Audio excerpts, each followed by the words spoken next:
Hello, everyone. Happy Monday. Welcome back from the weekend if you've been with us before, and if it's your first time, I'm so glad you're here. My name is Janice, and I'm going to welcome you today and share a couple of things before we get started with the meditation. First, I want to express my gratitude for this platform, the Sangha Live platform. It's been around for many years now. For the past 5 years, Sangha Live has offered free weekly meditations every Sunday. And with the onset of COVID-19, Sangha Live made the choice to offer these daily meditation sessions to offer greater support for the global community. If you were to go to the Sangha Live website, you can also see that they offer in-depth courses and a whole vast amount of resources in the Dharma library. So lots of gratitude for this platform, making these teachings accessible to so many around the globe. Just looking at the sidebar this morning, I can see we have people from the UK, from California, from Washington. So please say hello. Let people know where you're tuning in from. And I also want to plug, there's a green button that says offer donation, Dana. In this practice, Dana is a very precious and sacred practice, this practice of support, of mutual generosity. This platform, these teachings are provided in this way due to the support and generosity of others. So if you have the financial means, please click on that green button and offer what you can financially. Supports the teachers, the platform, the tech behind the scenes. It's what has made this possible, this platform possible for all these years. And if you do not have the means to support financially at this time, that's not a problem. That is part of why Dana is so special. These teachings are made accessible through the generosity of others. So now I'd like to introduce Caverly Morgan, the teacher who has been offering this daily meditation series. Caverly is so many things. She's been practicing awareness practice for the last 2 decades, since 2001. That included 8 years training in a silent Zen monastery. Caverly is the founder and head of practice for a nonprofit called Peace in Schools, located in Portland, Oregon. Peace in Schools, through Caverly's guidance and support, launched the nation's first 4-credit mindfulness class in public high schools. The United States first, I should say, since this is a global audience. And Caverly still leads the teaching team for Peace in Schools today, and that program has expanded widely and continues to expand. Caverly is also the creator of Presence Collective, a community of teachers and practitioners offering practice to the greater community. Caverly leads a Wednesday evening sit for those interested in joining the Presence Collective community or checking that out. And lastly, I'll just say Caverly is also an author working on her own book and just released a children's book called A Kid's Book About Mindfulness, which is actually about to be released.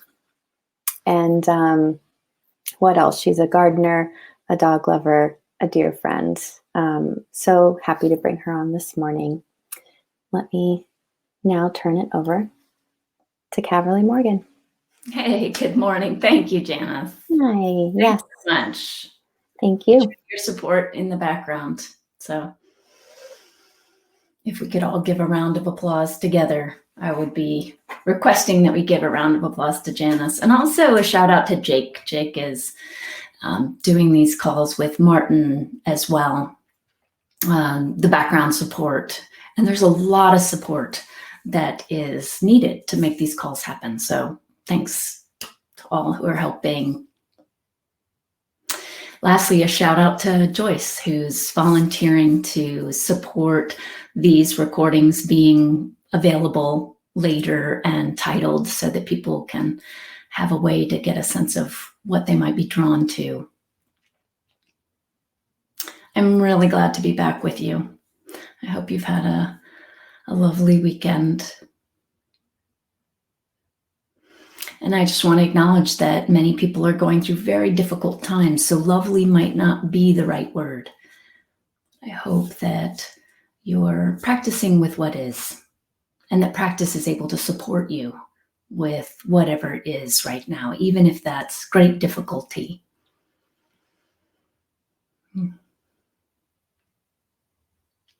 I would love to have some notes on the sidebar as you join this platform. Again, for some of you, this might be your first time here, welcome. But if you're joining in again, or if you're new, thank you for saying hello. I'd love to hear as you move into this Monday experience. For some of you, it's the end of the day. For most of us, it's earlier in the day. What's alive for you? Just a word or a phrase. What are you present to? There were no requests for any specific focus for meditation for today.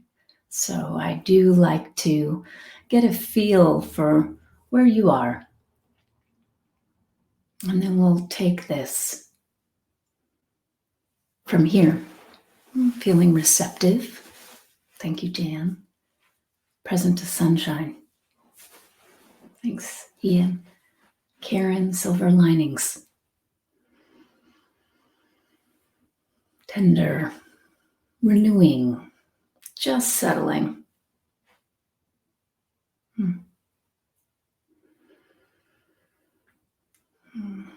Loneliness, gratitude, joy, and grief, uncertainty. Uncertainty has certainly been a theme for us during this COVID time, hasn't it? Starting a new day. Thank you, Kavi. Dutiful. Martin said, Dharma is duty. Great line. The duty of the heart is to be attuned to the Dharma, to truth, to Bodhi. Feeling of spaciousness, fear and sadness and hope, grateful. Life confined, coping. Thanks to presence. Trying gratitude, great. Vibrant, delighted, peaceful, and not knowing. And after a long period of peace, just a little unsettled today. Well, thank you, friends. Again, I appreciate just having a light touch that before we move into the sit, that allows me to, like a touch from you that allows me to feel your presence in a more tangible way than merely what's felt through knowing that you're there. So we'll move into our meditation now. I invite you to come into whatever position works best for you.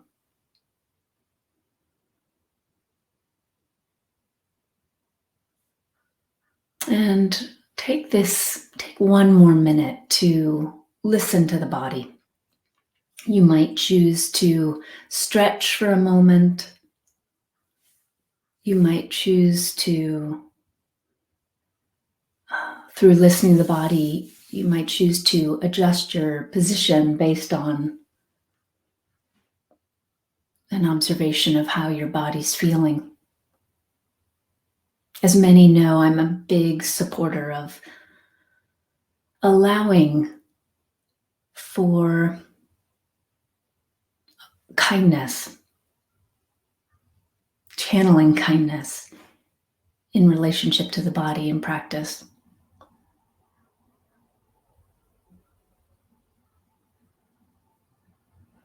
We won't want to show up for the cushion with consistency if every time we show up there's just tremendous pain. So practicing gentleness.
I'd like to begin this sit with further focus on the body, further attention, loving attention on the body.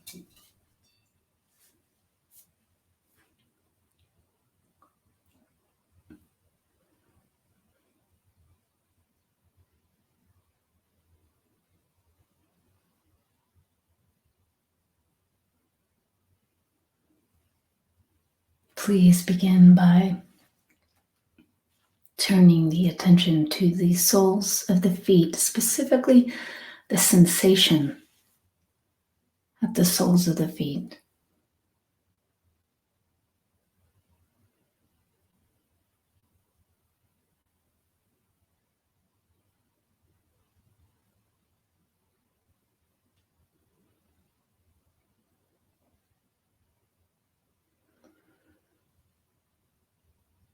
Often, as soon as we say the name of a body part, feet, our attention goes to a conditioned, limited view of what that is.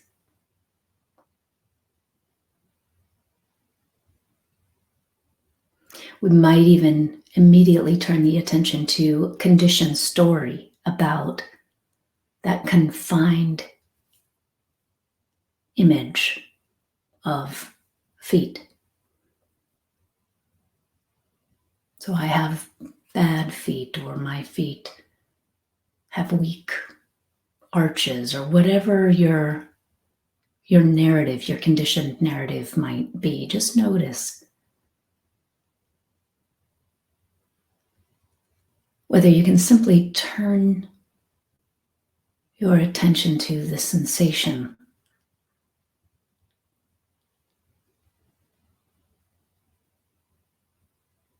The soles of your feet without the label, the constricted view and perception. Without ownership, these are my feet.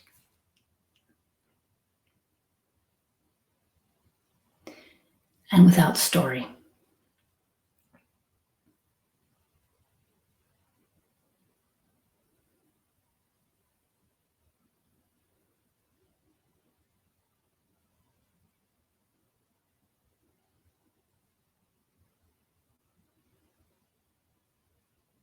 Just awareness swimming through sensation.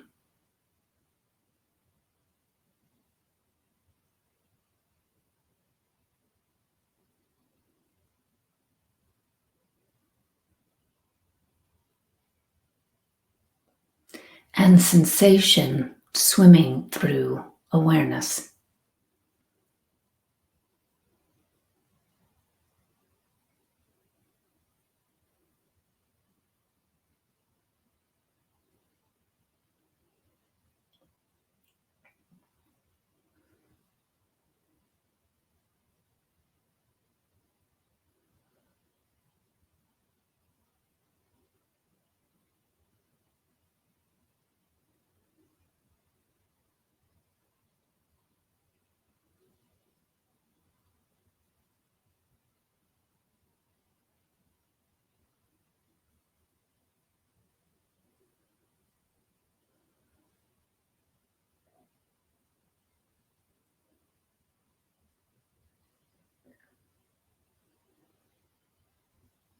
And then turning your attention to the ankles. Again, can you tend to the ankles?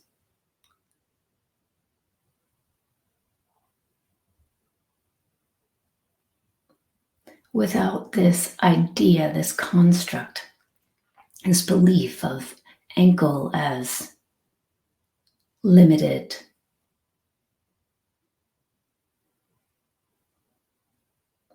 having tight borders, edges, separate from the rest of the body, perhaps.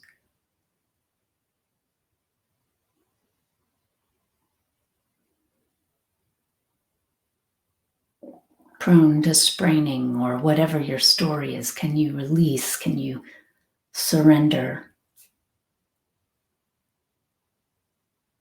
that habit of perception.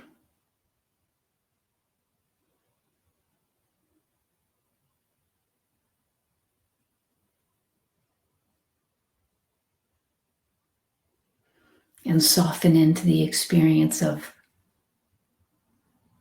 awareness swimming through sensation.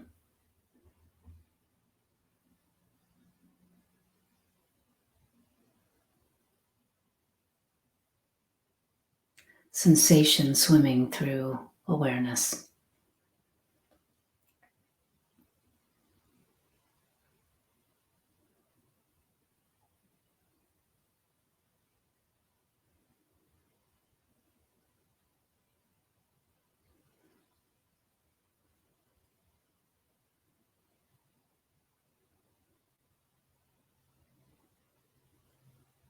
With your attention illuminating the sensation in the lower legs.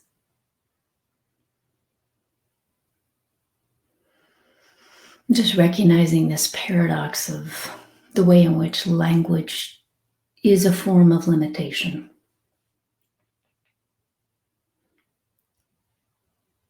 So we call this lower legs, but once that prompt is offered, release the label.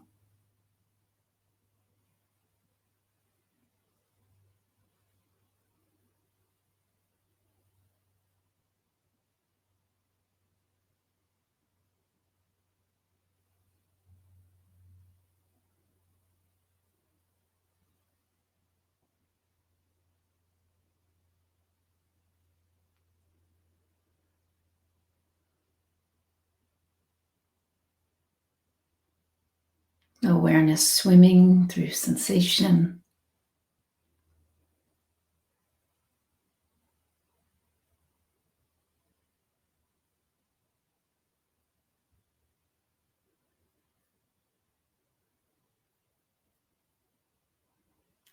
Sensation swimming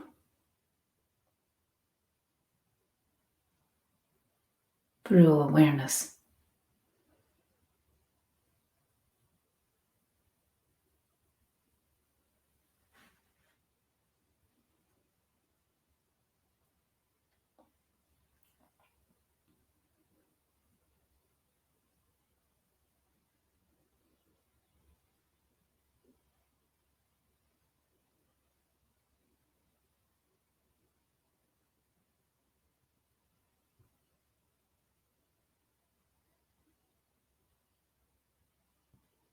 Moving the attention to the knees and the upper legs.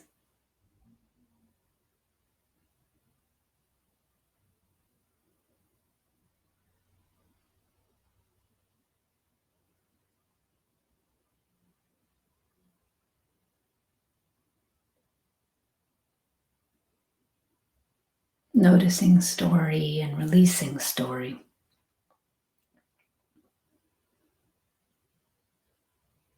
Noticing patterns of thought, habits of thought, and releasing patterns and habits of thought.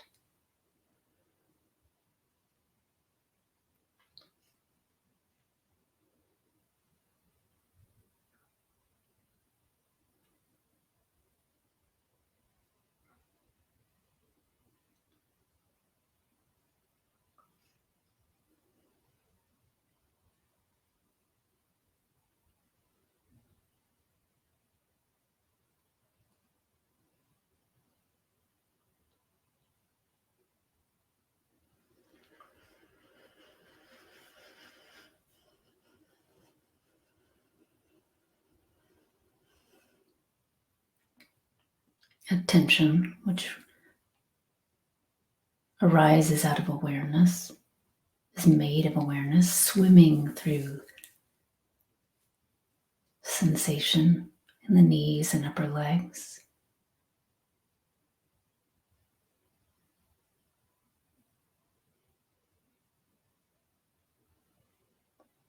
While sensation swims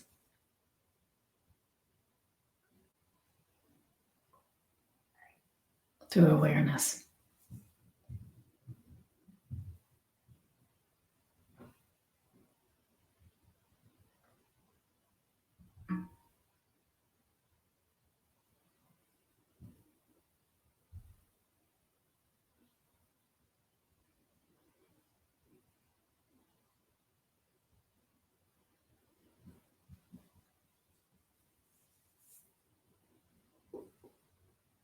pelvic bowl, sit bones, abdomen,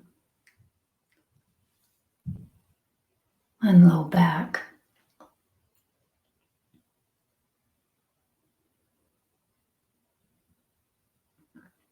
Freeing these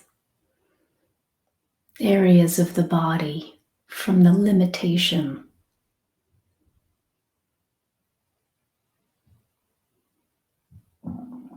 of perceiving these parts of the body as bound, constricted,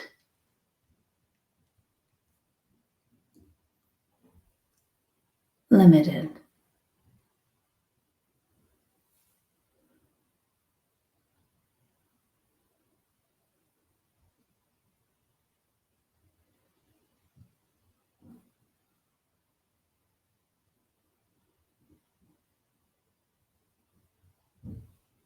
Awareness moving through sensation.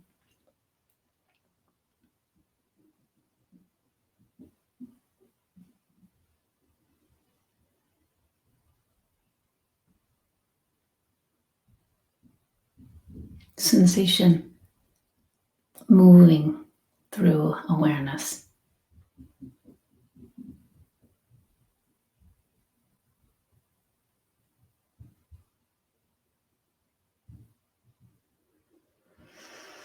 Moving the attention to the mid-torso, belly button, but in all three directions, not just the front of the torso, but the sides and the back, including the spine, all the way up to the armpits, just illuminating this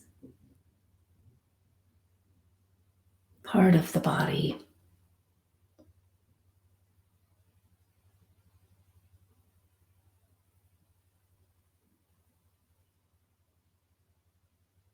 With your loving, tender attention and freeing this part of the body from this view of this is part of a limited body.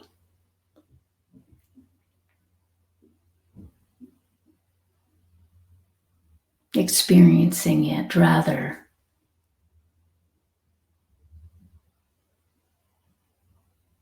from the purity of direct knowing of sensation.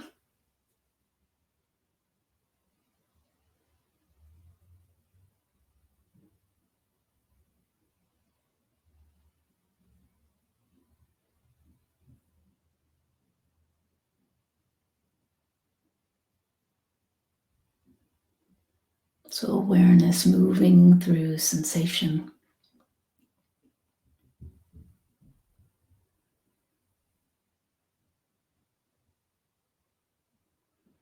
Sensation moving through awareness.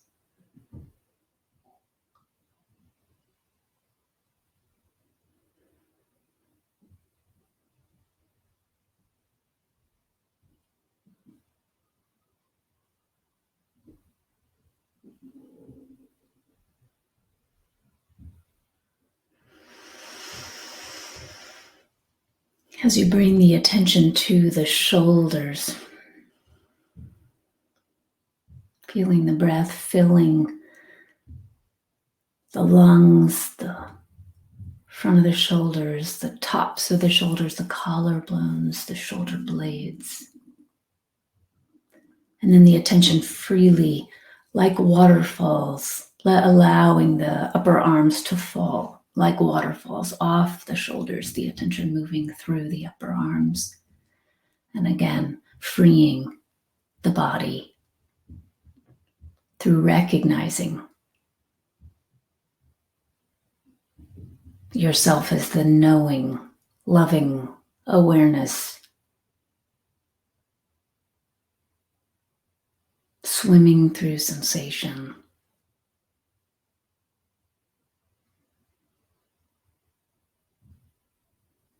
While sensation swims through awareness.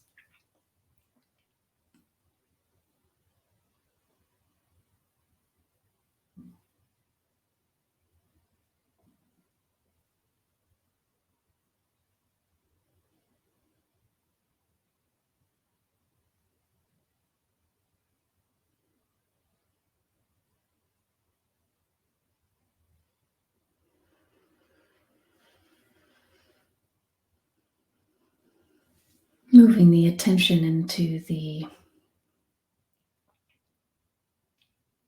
elbows and lower arms, and the wrists and the hands.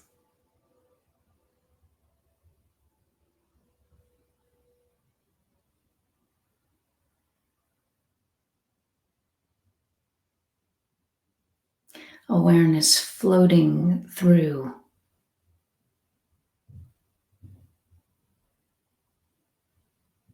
the arms, the wrists, the hands, include the fingers.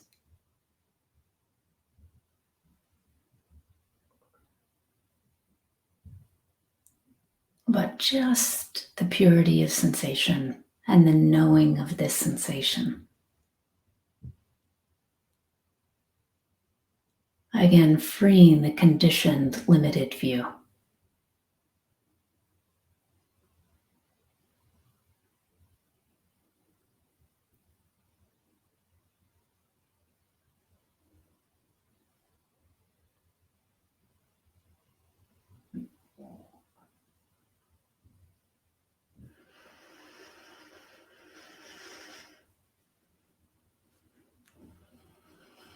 Illuminating the neck and the head, front of the neck, the back of the neck, the sides, the front, back, and sides of the head.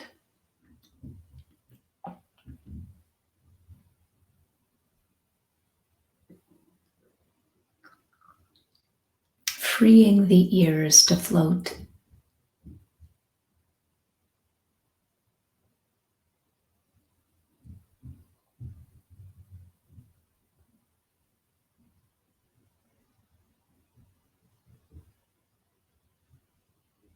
Eyes floating, eyeballs floating in the sockets.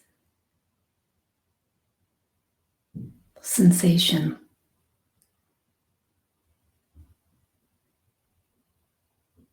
Swimming through awareness.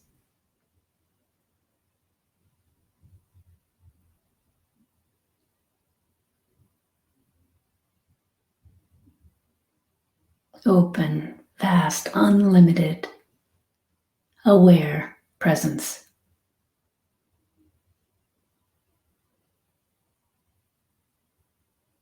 And open, vast, unlimited, aware presence swimming through unbound sensation.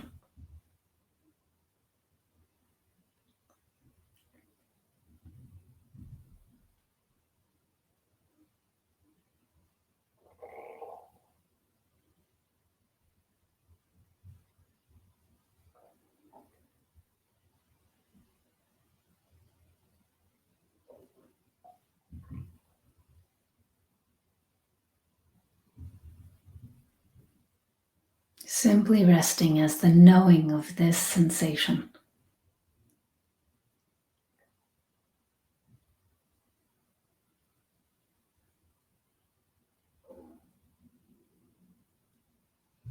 As we fall silent together.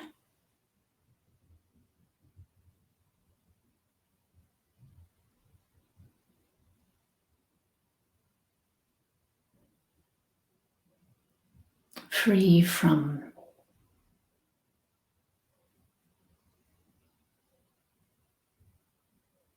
limitation.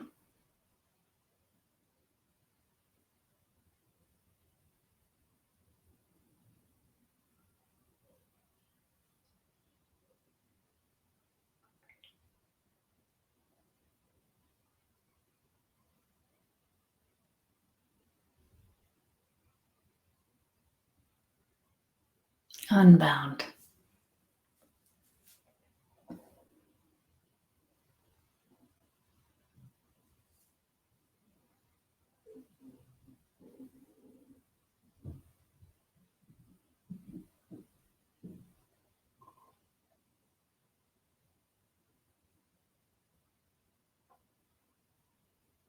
Presence.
Thank you, friends.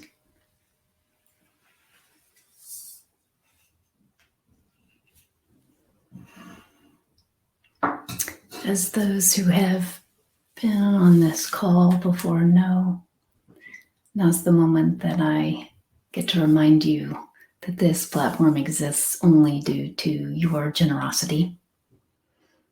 It's 100% funded through Dana. So I invite you to touch that generosity of spirit and have an honest assessment. If you give nothing, but you can give something, you'll notice that. And if you give more than takes care of you, if you leave yourself out of the equation, you'll notice that. So bring that sensitivity to your experience of offering dana or not offering dana, if now is a time in which it's not possible. No judgment, no self-hate, no matter what. So the button's right below me if you are able to use it. Thank you for your presence. Now we get to move into dialogue, engagement around practice. You might wish to comment on that meditation or speak a bit about that experience, or you might wish to ask a different question or make a comment that's entirely separate from the experience of that meditation. All is welcome. Many of you know my favorite way to engage is through having you come on screen. So I want to invite you to do that. If you'd like to come on screen, you'd simply write that in the sidebar, right where it says, say something nice. Does yours say that? That's quite sweet. Say something nice. So if you'd like to come on screen, say something nice about how you'd like to do that, and Janice will bring you on. You can also ask a question through that Ask a Question feature. Oh, good, Donald. I'm glad you enjoyed that meditation. And Lynn, I'm appreciative that you felt that that was lovely. Good. Spencer's looking for help setting up the webcam. Okay, looks like there's some technical information there, Spencer. I won't read that out loud. Do be in communication with Jake and Janice, and you might, it may be easier. I know they're available for support. So whatever way you've been calling in, Spencer, has been working, and if you'd like to up that in some way, I'll allow that to be taken care of outside this call. So do just, for today, Spencer, if you'd like to come on, just, let Janice know. And Janice, thanks for acknowledging that Jake can help anyone after this session if you're having trouble and you'd like to be able to come on screen, for example, tomorrow.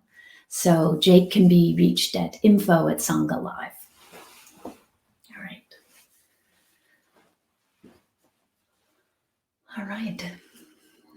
I see there's a question. Wonderful. Thank you. Martin, can you talk a bit about acceptance? Acceptance of when you get stuck in a thought and can't access your instructions or have an overwhelming experience of FOMO, fear of missing out. This seems to replicate itself throughout my life.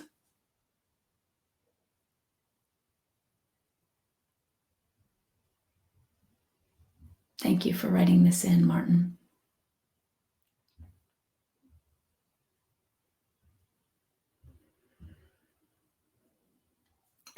Our fear of missing out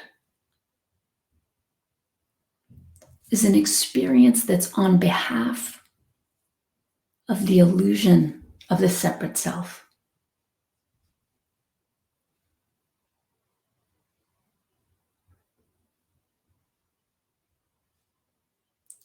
So, Martin, I would encourage you to take on a practice as various things arise, as various things will. Notice and even ask yourself, whose experience is this? Is this the experience of unlimited, pure consciousness, pure awareness? Or is this the experience that belongs to and arises on behalf of a separate self?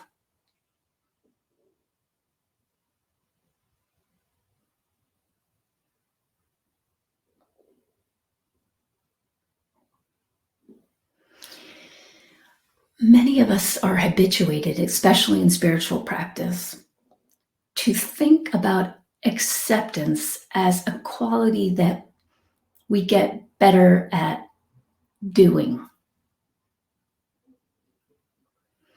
But what's actually happening in practice is that as we practice, as we stabilize in the recognition of our true nature, in the knowing that we're not separate, as we practice, we begin to know ourselves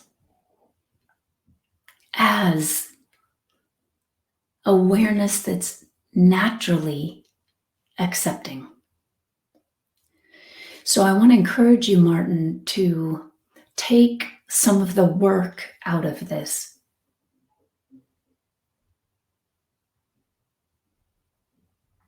What replicates through your life is the arising confusion that you are separate from life. A lack of acceptance comes from that distorted view.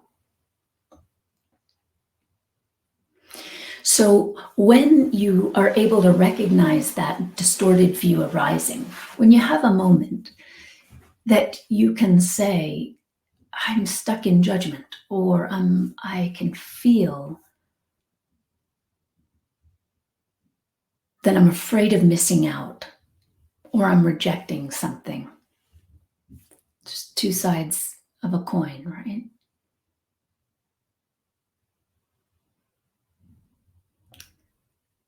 Say thank you. And then ask, thank you that you saw that arise. And then ask, whose experience is this?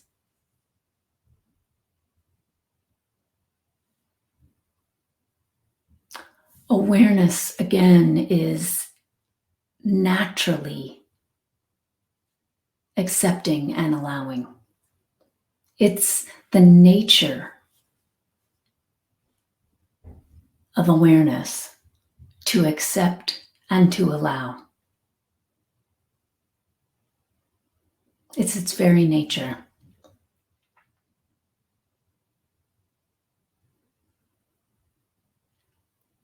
So what we call acceptance is a quality of true nature, in the same way that the very nature of our true nature is happiness, ease, not happiness like glee, but deep well-being.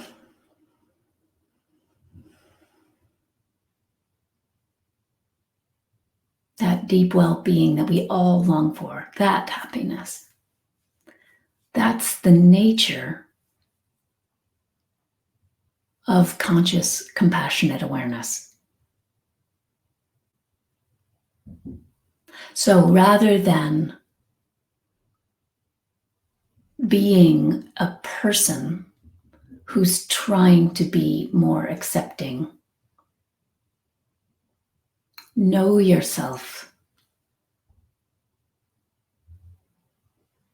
as the unlimited consciousness that is inherently accepting.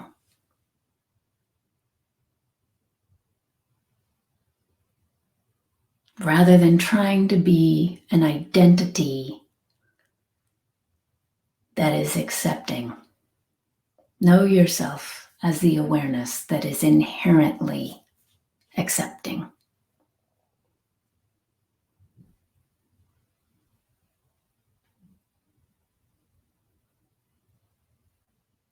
And allow that knowing to be what replicates itself throughout your life.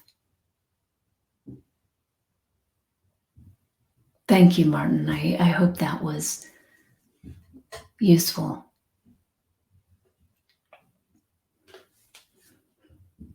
Hello, Sandy.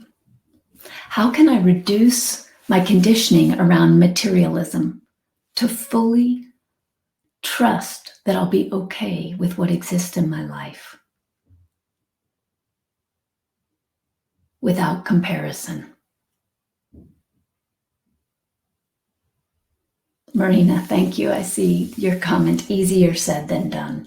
Well, I do want to acknowledge, just before I move on to your question, Sandy, it's important to remember, yes, I hear you, easier said than done. And it's important to remember that the thing we're talking about here is actually, at its core, inherently easy, only in that it's not something you can get wrong.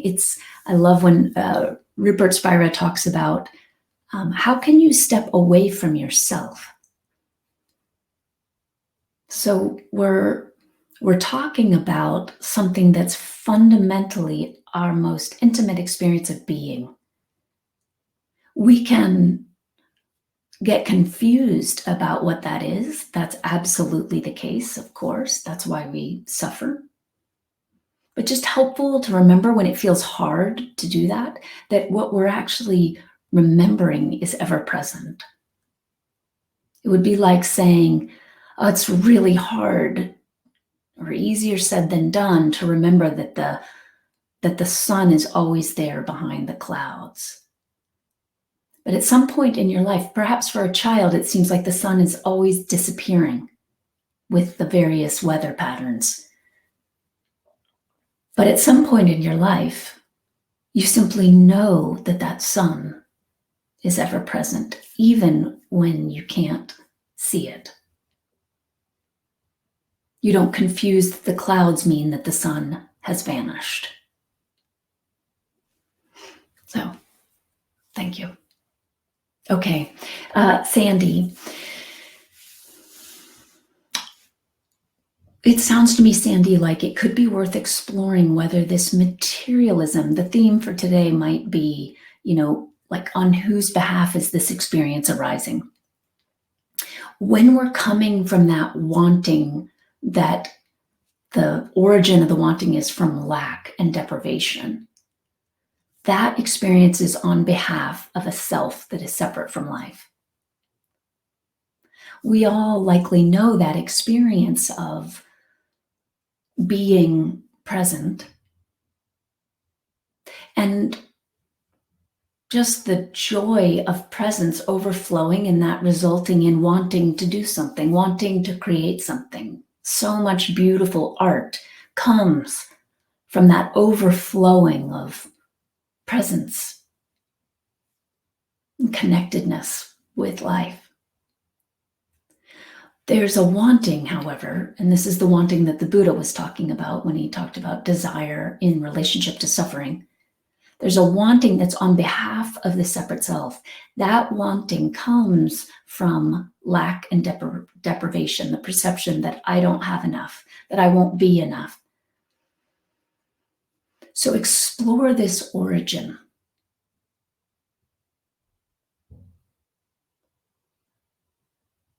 Tend to that dynamic rather than a more surface examination.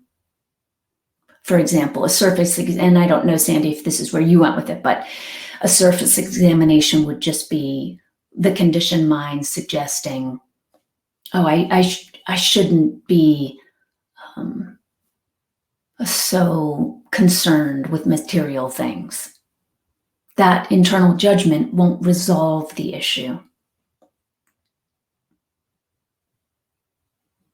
So rather than trying to reduce conditioning, tap into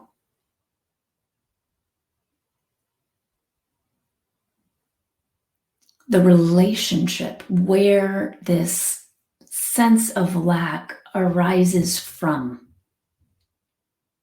Have some loving inquiry around what that is on behalf of.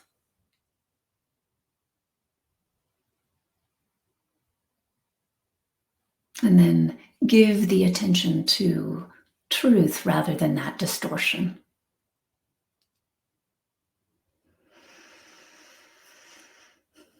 Thank you, Sandy. Appreciate you writing in.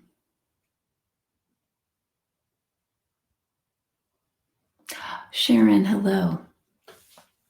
I'd like to discuss how to integrate the meditation style of Thich Nhat Hanh and that of non-dual awareness. It seems they point to the same thing, but in quite different ways. How to integrate. Sharon, I can't speak to that. I don't know what style of meditation from Thich Nhat Hanh you're referring to. If you're referring to basic mindfulness practice, I could comment on that. But if you would like to come on screen and tell me more about your experience of Thich Nhat Hanh's practice, a certain practice, then we could have dialogue. But thank you, Sharon. Another time, please come on screen.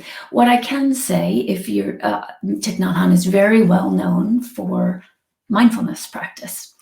And I'll do a shameless plug for my children's book, which is actually available for pre-order now. You can find that on my website or on aboutkidsbook.com. It's the reason I'm excited about it and the reason it relates to your comment, Sharon, is the title of the book is A Kid's Book About Mindfulness, but the real heart of the approach to mindfulness that I'm offering in this book is one of asking who we really are. And I am naming as an approach in this book, and this book is, as you can hear, for adults and children. I'm naming as an approach in this book that mindfulness is a wonderful way that we can begin to know how to ask that question, that we can begin to explore deeply that question. Who am I? So, for example, mindfulness practice shows us that we can place our attention where we want it to be. So, Sharon, later you can come on screen and you can tell me whether this is speaking to the piece of Thich Nhat Hanh's mindfulness approach. Again, there are many. Thich Nhat Hanh is a master. He offers many, many approaches. But if you're speaking specifically of the way Thich Nhat Hanh offers mindfulness practice, recognize that without knowing how to place your attention where you want it to be, then there might be no capacity to steady the mind or to even notice when there's a repetition of patterns. One of the things Thich Nhat Hanh likes to do is offer, for example, a mantra. In a mantra practice, you can allow the attention to be directed to a mantra practice rather than, for example, negative self-talk or thought loops that are conditioned and lead to suffering. From that place of steadiness, it becomes much easier to then explore the nature of who we authentically are. It's not required for there to be that progression, but many people report to me that they have found value in that progression.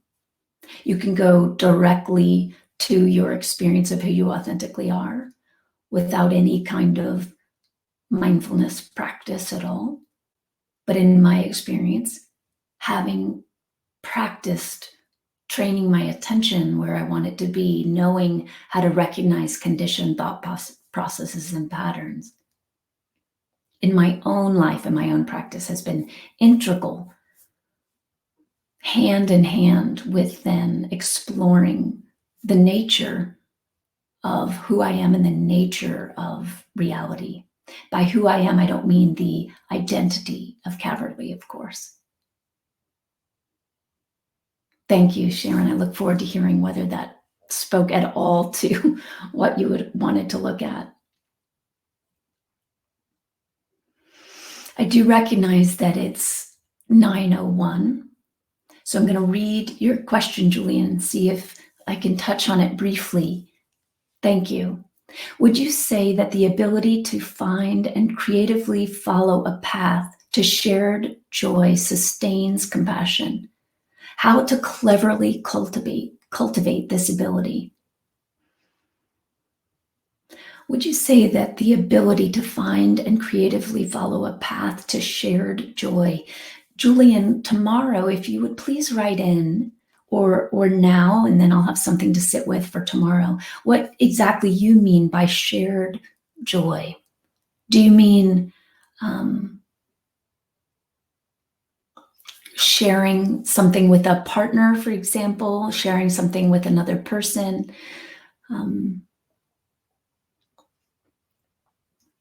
I'd love to hear more about what shared joy means for you. Do you just mean the natural experience of joy that all beings share? You know, my new puppy who's downstairs right now, he's an incredibly joyful being. He and I share the joy of being. Are you referring to that kind of shared joy?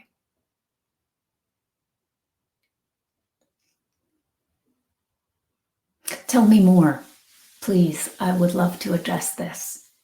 I would love to hear more about what you're exploring and what you're looking at with that. And certainly tomorrow we could focus on joy. That would be lovely. All right, friends, that is our time. I hope to hear from you, Julian, and I'll stay tuned in for another few minutes to see if I do. And I look forward to seeing you tomorrow, those that can join us. Same time, same place. All right. Many blessings.